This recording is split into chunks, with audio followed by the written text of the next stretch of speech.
वेद पाठशाला में आपका हार्दिक स्वागत है। परमेश्वर का वचन जीवित, पवित्र एवं सामर्थी है।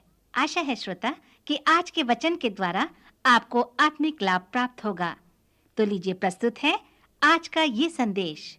श्रोता मित्र, प्रभु में आपको मेरा नमस्कार। यह परमेश्वर की योजना है कि परमेश्वर की सामर्थ को परमेश्वर की योजना के अनुसार परमेश्वर के लोगों द्वारा पूरा किया जाए। सो पुराने नियम के सह सुसमाचार अर्थात एजरा व नेहमाया की पुस्तक का मूलभूत संदेश यही है। यह पुस्तक उन सिद्धांतों और नमूनों को बताती है ताकि परमेश्वर का कार्य परमेश्वर के लोगों द्वारा पूरा हो सके। यदि आप परमेश्वर के कार्य में सहभागी हैं, यदि आप परमेश्वर के कार्य में सहभागी होना चाहते हैं और यदि आप चाहते हैं कि परमेश्वर का कार्य आपके द्वारा पूरा हो, तो आपको चाहिए कि आप एजरा व नेहमाया में आएं और देखें कि ये पुस्तकें हमें परमेश्वर के कार्य के विषय में क्या कहते हैं। एजरा उन 12 सिद्धांतों को हमें बताता है। यदि वे चाहते हैं कि मनुष्य का कार्य परमेश्वर का कार्य बन जाए, तो उन प्रतिनिधियों को उसका अनुभव प्राप्त करना है। एजरा की पुस्तक के सर्वेक्षण में हमने उन 12 सिद्धांतों को एजरा की पुस्तक की रूपरेखा में देखा था। नेहमाया की पुस्तक परमेश्वर के कार्य के विषय अलग प्रकार की बातों को बताता है। यहाँ पर अगुओं के विषय में बताया गया है। परमेश्वर ऐसे अगुओं का चयन करता है जिनके द्वारा वह अपना कार्य पूरा कर सके। यदि आप सोचते हैं कि आप एक कलीसिया को चलाना चाहते हैं या परमेश्वर के लिए एक बड़ा कार्य करना चाहते हैं, तो आपको एजरा के उन 12 सिद्धांतों को देखना और प्रार्थना करने की आवश्यकता है, ताकि जैसे स्वर्ग में उसकी इच्छा पूरी होती है, वैसे ही इस पृथ्वी पर भी आपके द्वारा परमेश्वर की इच्छा पूरी हो सके। एजरा की पुस्तक में हमने देखा कि केवल परमेश्वर के लोग ही उसका कार्य कर सकते हैं। आप मनुष्य के बल व सामर्थ्य से परमेश्वर के कार्य को नहीं कर सकते। आपको परमेश्वर के कार्य के लिए परमेश्वर के सामर्थ्य की आवश्यकता है, और परमेश्वर की सामर्थ परमेश्वर के लोगों के पास ही होती है। परमेश्वर मनुष्य के हृदय में रहता है और पवित्र आत्मा की सामर्थ उन्हें प्रदान करता है, ताकि इस पृथ्वी पर परमेश्वर का कार्य पूरा हो सके। पवित्र शास्त्र में एजरा व नेहमाया का एक सुंदर उदाहरण है। दोनों व्यक्तियों ने अगुवेपन का एक अच्छा अध्ययन किया।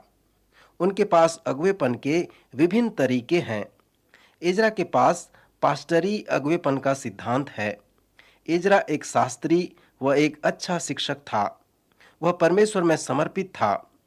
प्रशिक्षण की सेवा में एजरा ने लोगों को परमेश्वर का वचन सिखाया करता था। सो परमेश्वर के लोगों को अगुवाई प्रदान करने का अनेक तरीका था। पास्टर एक महान अगुवा होने के कारण उसे परमेश्वर के लोगों को अगुवाई प्रदान करना था। वह लोगों को अगुवाई प्रदान कर सकता था क्योंकि उसे इसका आत्मिक वरदान मिला था। क्योंकि वह एक अच्छा प्रचारक था, अच्छा शिक्षक था, सो वह परमेश्वर के लोगों को परमेश्वर का वचन भली भांति सिखा सकता था। उसके अगुवेपन का जो तरीका था या जो नमूना था, वो प्रशिक्षण देने का नमूना था। जैसे हमने देखा कि एजरा के पास प्रशिक्षित करने का एक बड़ा वरदान था। उसे लोगों को सिखाने की एक बड़ी इच्छा थी। सो इस प्रकार एजरा ने लोगों को सिखाया और उनकी अगुवाई प्रदान की। इसके साथ ही साथ एजरा ने परमेश्वर के लोगों को अपने अनुभव के द्वारा सिखाया। जब परमेश्वर के लोगों को बेदारी की आवश्यकता होती थी, तो वह सड़क में चला जाता था और परमेश्वर के समक्ष अपने मुंह के बल गिर पड़ता था और उपवास के साथ प्रार्थना करता और लोगों के पापों के लिए रोया करता था। फिर एक के बाद एक लोगों ने एजरा के साथ मिलना प्रारंभ किया, जिसके द्वारा एक बड़ी जागृति लोगों में आने लगी। सो इस प्रकार एजरा ने एक बड़े जागृति के कार्य को पूरा कर लिया। नेहमाया का अगुवापन अलग प्रकार का था। जब नेहमाया शासक था, तब लोग बेदारी चाहते थे। जब यहूदी लोग बाबुल में थे और वहां से वापस आए, तो उन्होंने अन्य जातियों के साथ विवाह किया। इस प्रकार के विवाह ने नेहमाया को बहुत दुखी कर दिया था। फिर उन लोगों के जीवन में आत्म जागृति लाने के लिए नेहमाया के वचनों को सुने। उसने कहा, फिर उन्हीं दिनों में मुझको ऐसे यहूदी दिखाई पड़े जिन्होंने अस्दोदी, अम्मोनी और मोआबी स्त्रियां ब्याह ली थीं, और उनके लड़के वालों की आधी बोली अस्दोदी थी और वे यहूदी बोली न बोल सकते थे। वे दोनों जाति की बोली बोलते थे। तब मैंने उनको डांटा और कोसा और उनमें से कितनों को पिटवा दिया और उनके बाल नचवाए और उनको परमेश्वर की ये शपथ खिलवाई कि हम अपने बेटियां उनके बेटों के साथ ब्याह में न देंगे और न अपने लिए व अपने बेटों के लिए उनकी बेटियां ब्याह में लेंगे। मित्र, आप यहाँ पर देख सकते हैं कि नेहमाया का अगवापन अलग प्रकार का अगवापन था। मैं नहीं जानता कि कुछ पास्टर इस प्रकार की अगुवाई करते हैं कि नहीं करते, परंतु नेहमाया के अगवेपन का तरीका यही था। आप कह सकते हैं कि परमेश्वर के कार्य में एजरा एक वास्तुकार था, जिसने परमेश्वर के कार्य के द्वारा एक रूपरेखा को प्राप्त किया था, परंतु नेहमाया एक निर्माता था। वह परमेश्वर के कार्य में बहुत व्यस्त था। वह आत्मिक रूप से चलने वाला व कार्य करने वाला व्यक्ति था। सो यद्यपि ये दोनों व्यक्ति अलग अलग प्रकार के अगुवे थे, फिर भी दोनों प्रभावशाली अगुवे थे।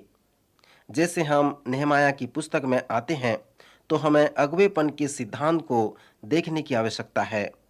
मित्र, आप इस नेहमाया की पुस्तक को पढ़ें और उनके स्वभाव को देखें। नेहमाया की पुस्तक में मैं परमेश्वर के कार्य के लिए पार्श्व चित्र या रेखा चित्र कहता हूँ।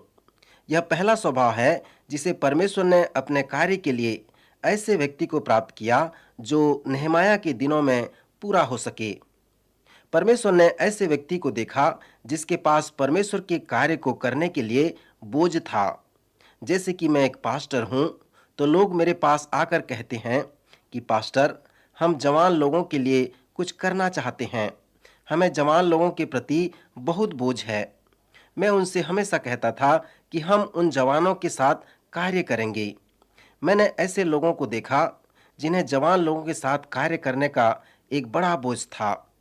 परमेश्वर उन लोगों को बुला रहा था कि वे जवानों के मध्य में कार्य करें। परमेश्वर के कार्य को करने का जो चिन्ह है वो उसके कार्य के प्रति उसका बोझ है। इसलिए जबकि मैं एक पास्टर हूँ तो हमेशा ऐसे लोगों को देखता हूँ जिन्हें परमेश्वर के विशेष कार्य करने का बोझ रहता है। यदि परमेश्वर आपको उसके एक बड़े कार्य के लिए बोझ देता है कि वह कार्य आपके द्वारा किया जाए, और यदि आप उस कार्य के लिए प्रार्थना कर रहे हैं और परमेश्वर आपकी प्रार्थना का उत्तर अवश्य देगा। फिर यहाँ पर दूसरा स्वभाव है कि जब परमेश्वर अपने कार्य के लिए अगुओं का चुनाव करता है, जब परमेश्वर को अपने कार्य के लिए अगुओं की आवश्यकता होती है, तो उस व्यक्ति के पास परमेश्वर के कार्य के संबंधित परमेश्वर का वचन होना चाहिए। पिछले चरण में मैंने बताया था कि वह व्यक्ति जो परमेश्वर का कार्य महान रूप से करता है, उसे चाहिए कि वह परमेश्वर के कार्य के प्रति परमेश्वर के वचन से प्रकाशन प्राप्त करे। नेहमाया की पुस्तक में इस बात को समझाया गया है। नेहमाया ने बताया है कि वह एक ऐसा व्यक्ति है जिसके जीवन में परमेश्वर के कार्य के प्रति बोझ है।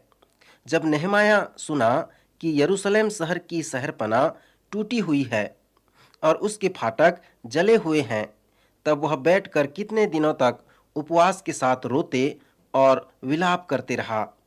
मित्र, आप यहाँ पर देखें, यहाँ पर वह यरूशलेम के लिए रोने और विलाप करने लगा। वह ऐसा इसलिए किया क्योंकि उसको परमेश्वर के कार्य के प्रति एक बड़ा बोझ था। परमेश्वर ने नेहमाया की प्रार्थना सुनी और इस सच्चाई को उसके हृदय में प्रकट किया।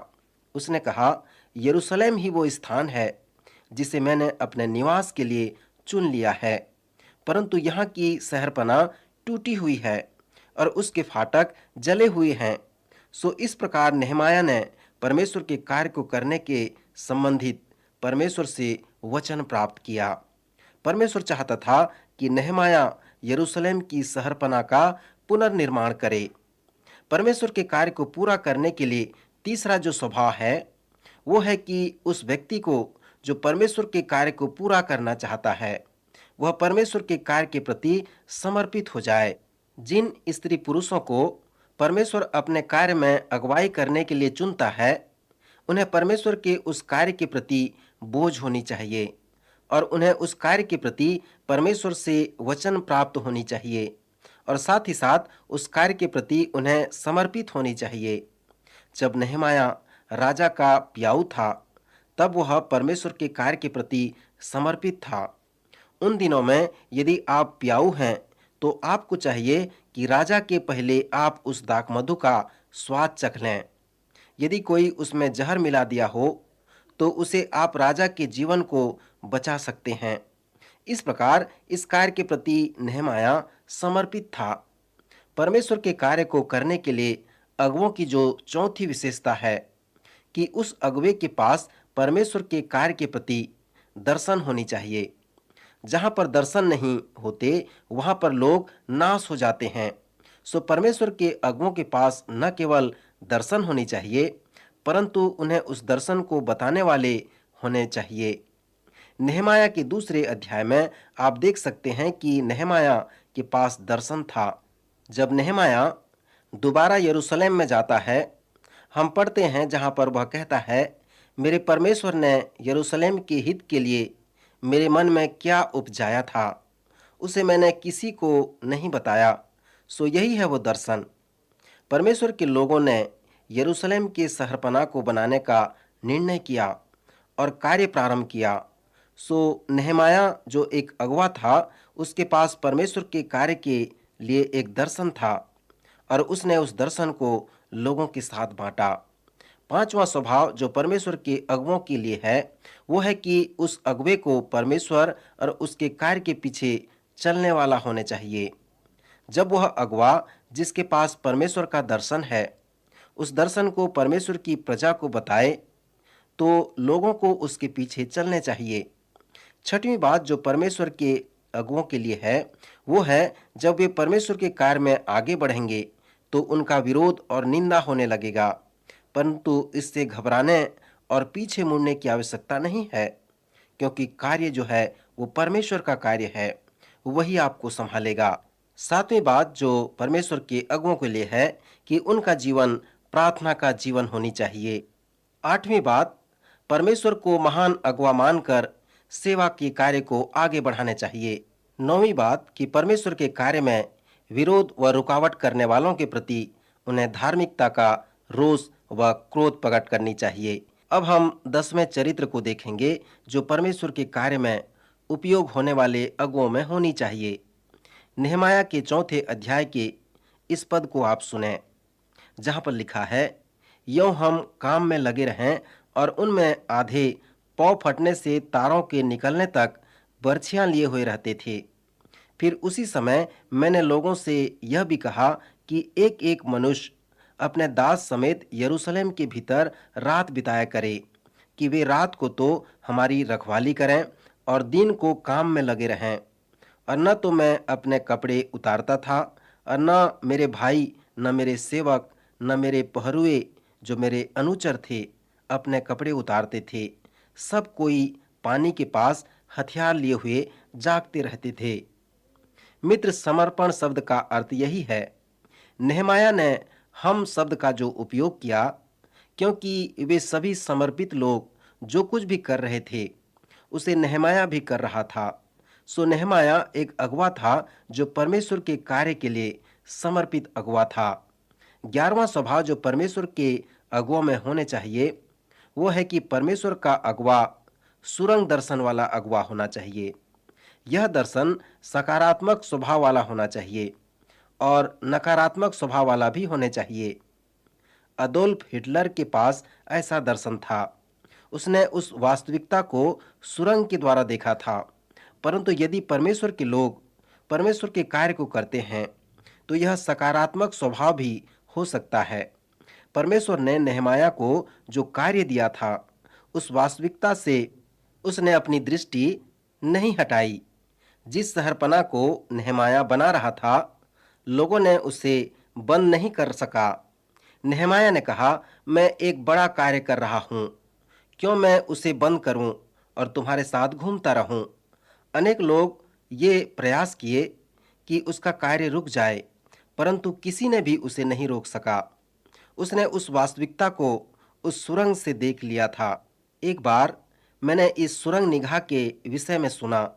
अनेक वर्ष पहले एक पोत कारखाना के सभापति को एक व्यापारियों की सभा में संदेश देने के लिए बुलाया गया और वहां पर उसे यह पूछा गया कि क्यों आपके पोत कारखाने को बड़े जहाज बनाने के लिए ठेका मिल गया।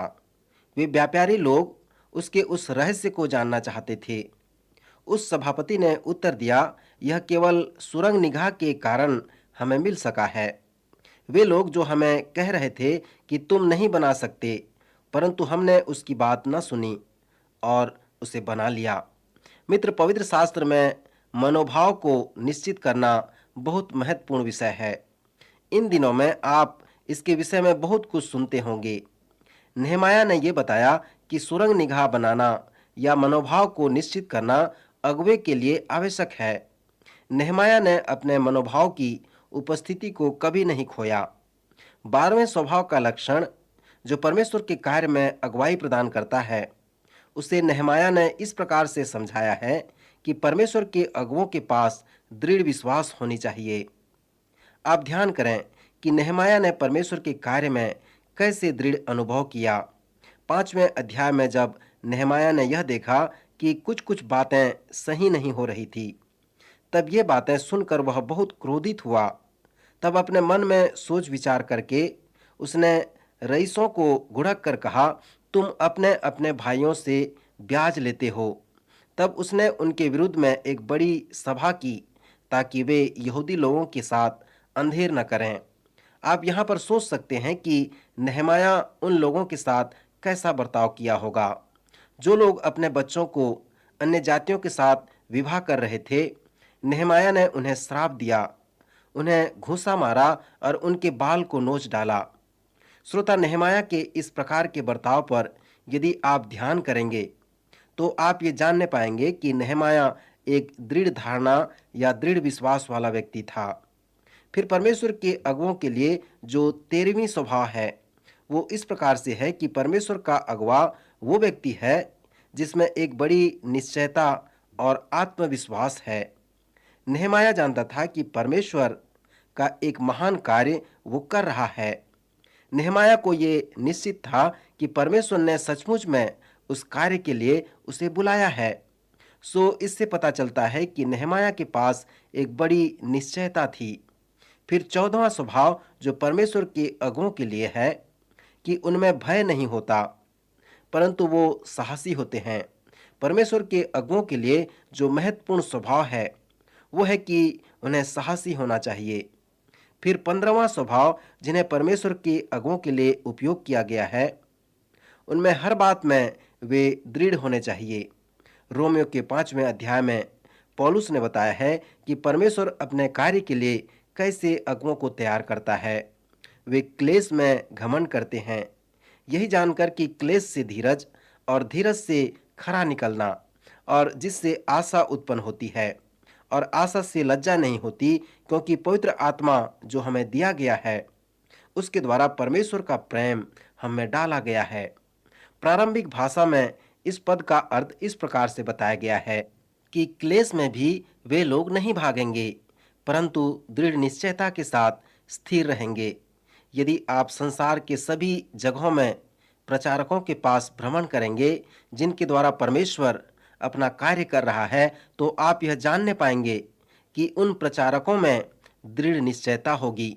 वे कई वर्षों से उस स्थान में रहेंगे, चाहे उन्हें जीवन भर भी रहना पड़े, परंतु उनके वहां रहने का एक ही तात्पर्य होगा कि लोग उद्धार पाएं और मसीह के अंग बन जाएं।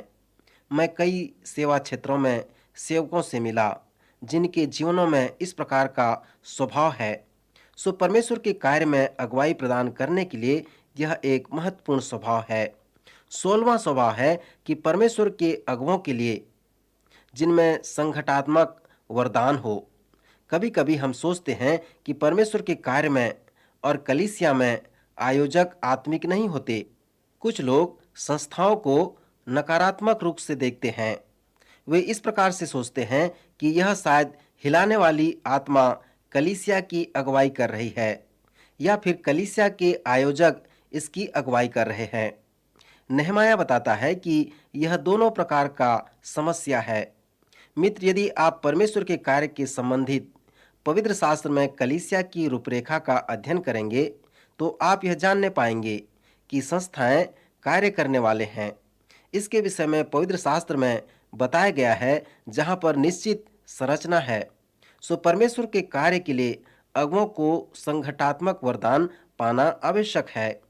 नेहमाया के 7वें अध्याय में आप नेहमाया के उन वचनों को सुन सकते हैं जहां पर लिखा है, जब शहरपना बन गई तब मैंने उसके फाटक खड़े किए और लोगों को नियुक्त करके उन्हें उत्तरदायी सौंप दिया और उन्हें निर्देश दिया और उन सभी लोगों को एक साथ बुलाया। मित्र, यहाँ पर हम देखते हैं कि नेहमाया एक ऐसा अगुवा था जिसे आयोजन करने का या संस्थापक कार्य करने का वरदान मिला था। 17वां स्वभाव जो परमेश्वर के अगुवों में होने चाहिए वो है कि उनमें एक वास्तविक लक्ष्य होने चाहिए। नेहमाया इस प्रकार का अगुवा था।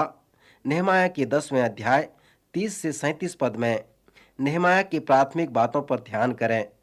एक अगुवे की तरह नेहमाया सभी लोगों को बुलाता है और एक अगुवे होने के नाते उन्हें कुछ बातों के लिए सहमत करवाता है। वह कहता है, हम न तो अपनी बेटियां इस देश के लोगों को ब्याह देंगे और न ही अपने बेटों के लिए उनकी बेटियां ब्याह लेंगे। और जब इस देश के लोग विश्राम दिन के अन्न व बिकाऊ वस्तुएं बेचने को ले आएंगे तब हम उनसे न तो विश्राम दिन को न किसी पवित्र दिन को कुछ लेंगे और 7वें वर्ष में भूमि पड़े रहने देंगे और अपने अपने ऋण की वसूली छोड़ देंगे। फिर वह कहता है कि अपनी अपनी भूमि की पहली उपज और सब भांति के वृक्षों के पहले फल प्रति वर्ष यहोवा के भवन में ले आएंगे और व्यवस्था में लिखी हुई बात के अनुसार अपने अपने पहलौठे बेटों और पशुओं को अपने परमेश्वर यहोवा के भवन में उन याजकों के पास ले आएंगे जो हमारे परमेश्वर के भवन में सेवा टहल करते हैं। मित्र, ये सभी बातें हमें बताते हैं कि नेहमाया एक सही अगुवा था। नेहमाया जानता था कि उसे एक अगुवा होने के नाते क्या करना है और लोगों की कैसे अगुवाई करनी है। सो नेहमाया एक आत्मिक अगुवा था। सबों के पास एक प्राथमिक लक्ष्य होनी चाहिए। आपका प्राथमिक लक्ष्य क्या है? नेहमाया के पास ये लक्ष्य था जिसके द्वारा उसने उचित रूप से परमेश्वर के लोगों की अगुवाई कर सका। एक अच्छे अगुवे के पास एक अच्छे चरवाहे की तरह चरवाहे की लाठी होनी चाहिए जिसके द्वारा वह परमेश्वर के लोगों को अनुशासन में रखकर उनकी अगुवाई कर सके। सो यह एक अच्छे अगुवे के लिए 18वीं स्वभाव है। 19वीं स्वभाव जो परमेश्वर के अगुवों में होनी चाहिए वो यह है कि उसमें मानवता होनी चाहिए। अगुवा एक मानव है और उसे चाहिए कि उसमें मानवता के सभी गुण हों। नेहमाया के जीवन में मानवता के अच्छे गुण थे। हम नेहमाया की पुस्तक में उसकी मानवता को सभी स्थानों में देखते हैं। जब उसने उस महान कार्य को पूरा किया तब उसने कहा, परमेश्वर, उन सभी बातों को स्मरण कर जिसे मैंने किया है और इसके लिए तू मुझे आशीष दे। मित्र, परमेश्वर आपके मानवता को देखे और आपको आशीष दे सके। अंत में 12वीं स्वभाव जो परमेश्वर के कार्य करने वाले अगुवों में होनी चाहिए वो इस प्रकार है कि उसे प्रभु यीशु मसीह के जैसे ये कहना चाहिए जैसे प्रभु यीशु ने यूहन्ना 17 उसके 4 पद में कहा कि जो काम तूने मुझे करने को दिया था उसे पूरा करके मैंने पृथ्वी पर तेरी महिमा की है। नेहमाया ने शहरपना की दीवार बनाने के कार्य को पूरा किया। मित्र, जब हम परमेश्वर के कार्य को पूरा करते हैं तो अंतिम रेखा अर्थात उस परमेश्वर की महिमा करना न भूलें। यह मेरे व आपके लिए संभव है कि हम प्रभु यीशु मसीह के समान अपने जीवन के अंतिम क्षणों में परमेश्वर से कहें, परमेश्वर, जो कार्य तूने मुझे पृथ्वी पर करने को दिया था उसे पूरा करके मैंने पृथ्वी पर तेरी महिमा की है। एक शहीद सेवक जिसका नाम जिम इलिटोस था, उसने इन शब्दों को अपनी डायरी में लिखा था, जब परमेश्वर के उपाय और योजना के अनुसार आपके जीवन में समय आता है कि आपकी मृत्यु हो तो आपको जो कुछ भी करना है वो मृत्यु को प्राप्त करना है। परमेश्वर का अगुआ वो व्यक्ति है जो प्रभु यीशु के साथ यह कहे कि पूरा हुआ। सो मित्र, इन वचनों के साथ आज हम यहीं पर रुकना चाहेंगे। प्रभु इन वचनों द्वारा आपको आशीष दे, आपकी सहायता करे।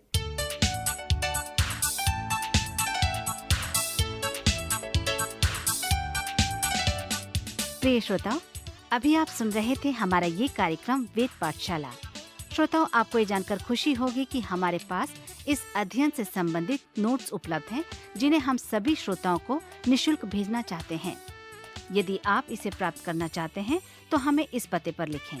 हमारा पता है कार्यक्रम Ved Pathshala, radio Vishwavani, post box number 317, Lucknow 226001, Uttar Pradesh. हमारा पता एक बार फिर सुन लीजिए।